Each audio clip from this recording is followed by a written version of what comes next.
New idea. You surrender to me. It's just one option.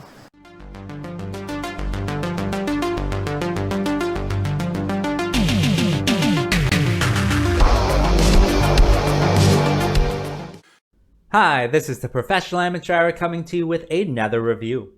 This week, I checked out Enemy Empire, and this 2013 film was directed by Michael Ryan Hann and stars Tristan Butler, Elizabeth Moody, and Joanne Baron, among others, of course. The story of this film follows this guy, and he has like this robot arm, and he is traveling across, the post-apocalyptic wasteland, trying to get revenge on somebody named the Nomad King. Along the way, he meets up with this lady, and, they interact with all of these kooky and crazy characters out in the desert. But what will happen exactly? You'll have to watch the movie and find out.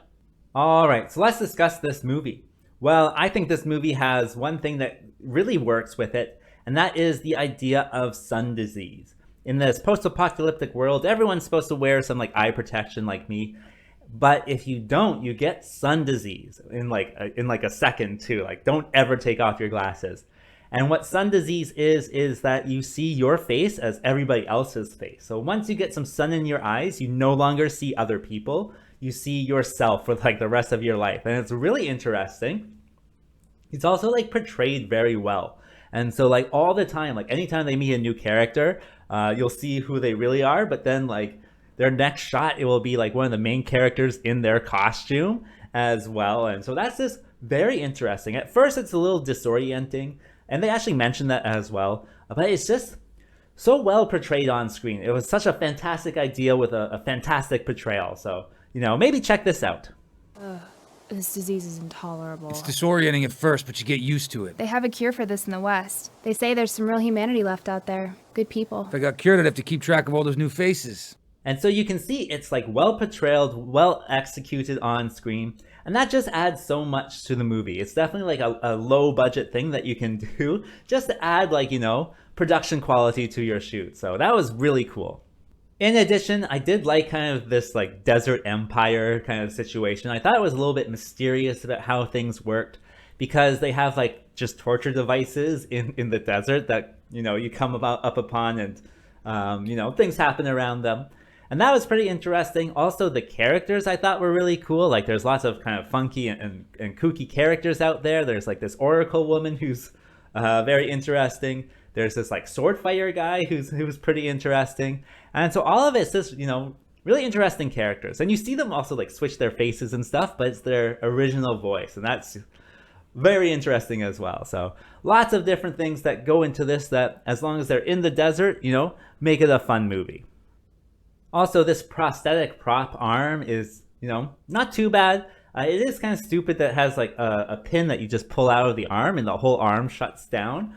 And so that is kind of stupidly written kind of plot point, but the arm itself doesn't look half bad. So nothing to complain about there. And that brings me to what doesn't work with this film. Well, that third act I thought ruined the whole movie. I know there's supposed to be some twists and stuff, but the twists are nonsensical and kind of discredit other things that you've built up along the way in the desert. And so it's just a shame to see this terrible third act, terrible ending. It's a whole 30% of the movie too, and it's just so stupid. It just ruins the whole movie, and which is really unfortunate. I was having a lot of fun until that point, but yeah, that final act just ruins the whole thing. In addition, there are other, silly things in there, why is there torture devices everywhere just in the desert and stuff, and I enjoyed that to try to put together what the Nomad Empire was, but yeah, it's just nonsensical. Scenes can kind of flip on a dime that way as well, and so yeah, there's just lots of stuff that go into this that makes it ultimately kind of a disappointment.